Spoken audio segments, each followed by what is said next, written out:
one of the most evil concentration camp guards, who was executed in November 1944 in Poland, was Paul Hoffman, who was a guard on the staff of the Majdanek camp.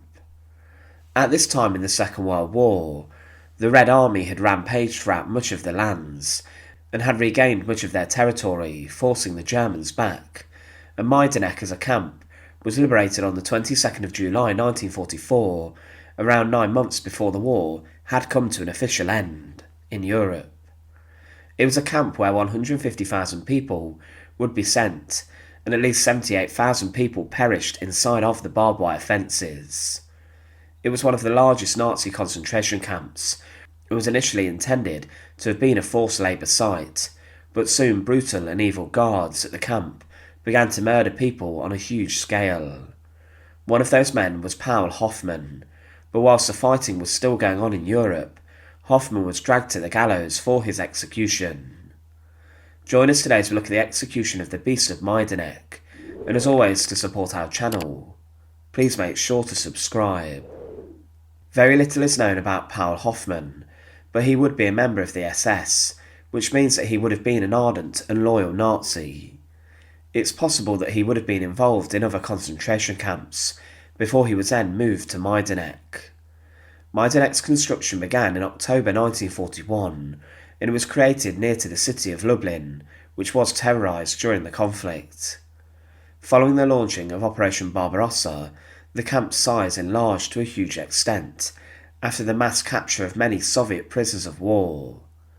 Himmler would then order the destructive Operation Reinhard, and this was the extermination of Poland's Jews. Majdanek became a place where large amounts of people were sent to, and as the slaughter continued, it became a killing centre. The gassings were performed at the camp in plain view of other prisoners, and it was a terrifying sight. Also, shootings took place, with execution squads carrying this also out in full view. Those who were murdered at Majdanek to begin with were buried in mass graves, but they were later exhumed and burnt by the Sonderkommando men. The SS would later dispose of the remains by burning them on pyres or inside of the crematorium. As the years continued, the slaughter at Majdanek also continued, and on one horrific day of killing, 18,400 people were murdered in one day at Majdanek. This was carried out by firing squads who performed the slaughter, and people were brought to the camp to be executed. Paul Hoffman would have been involved in this, and he would have been one of the guards who helped to facilitate the mass slaughter. One witness claimed about Paul Hoffman at Majdanek that, when we went inside, Grumman came out with Hoffman, who snatched the baby off her hands and threw it into the crematorium through a window. The blows of his baton drowned out the woman's desperate screaming. He was said to have been someone who slaughtered children, and further accusations against him came. One prisoner said, "Escape was impossible, there was wire on all sides. The dog pounced on its prey and felled it to the ground. SS men sprang out from the blockhouse, and at the same time the alarm siren sounded. The woman was captured and taken to a sentry box, where they beat her with bullwhips until a car and a Red Cross arrived, into which both women were loaded by force and then taken to the crematoria via a roundabout way. At that point, Hoffman appeared, and he dragged the younger woman, who was putting up a fight, to the furnace floor. The others went in herself. He ordered both of them to undress. The older one, sobbing gently, carried out the order. Having been hit with a baton in the back of the head, she was then thrown into the furnace, probably unconscious. The younger woman would not undress. They started to shake her and beat her and threw her on the ground. On Fuhrmann's orders, Hoffman addressed her, saying that if she did not undress voluntarily and relinquish her clothes, she would be burned alive. She refused again, crying hysterically, pleading and threatening revenge on the part of the Soviet army. On Fuhrmann's mark, Hoffman shouted "Raus!" 4 stokers ran up to the woman, grabbed her and threw her into the burning furnace, the victim screaming wildly.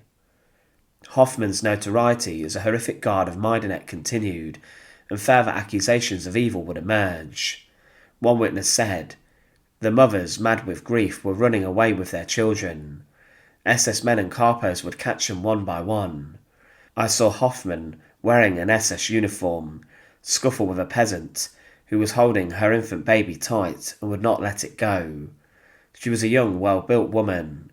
I watched as Hoffman finally got hold of the baby and threw the poor little thing, covered with blood and probably dead already, onto a van. I was watching from a distance, and I thought that the baby's head remained in the mother's hands. I might have been wrong. I may have been hallucinating. I know that Hoffman was standing at the crematorium's door and lured the passing children in with sweets and dolls. There he killed them and burned them." As July 1944 came, Soviet Red Army soldiers were advancing heavily towards Lublin, and the Germans then quickly evacuated the camp. The staff managed to destroy many of the records, and also the crematoria, as the Red Army arrived on the 24th of July. But they only partially destroyed the crematoria, and it was a camp which was in a preserved state when it was liberated.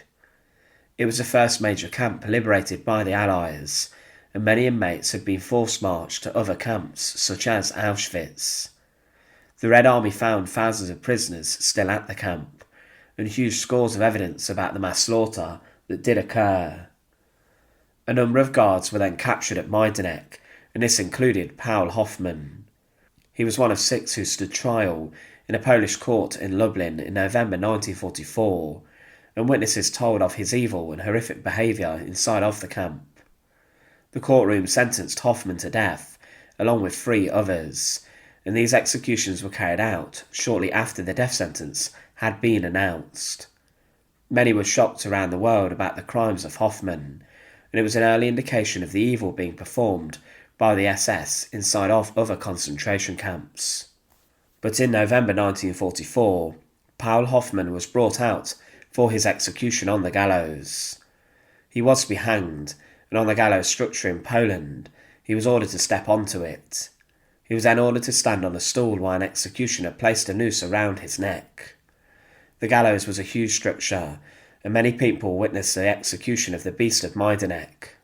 Following the noose being placed around his neck, the stool was kicked out underneath him, and the beast of Majdanek slowly strangled to death.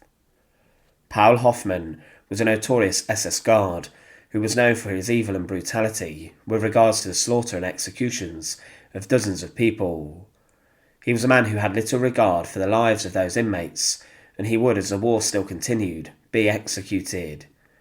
Majdanek, as mentioned, was the first concentration camp liberated by the Allies, or the Soviets, and what they would uncover in the next 9 months of the war would be horrific. Inside of many different camps, thousands of people were executed and were exterminated, and what the Allies found would be harrowing, and after the Second World War, many more people were executed for their war crimes. Thanks for watching. To support our channel, please make sure to subscribe, and once again, thank you so much for watching.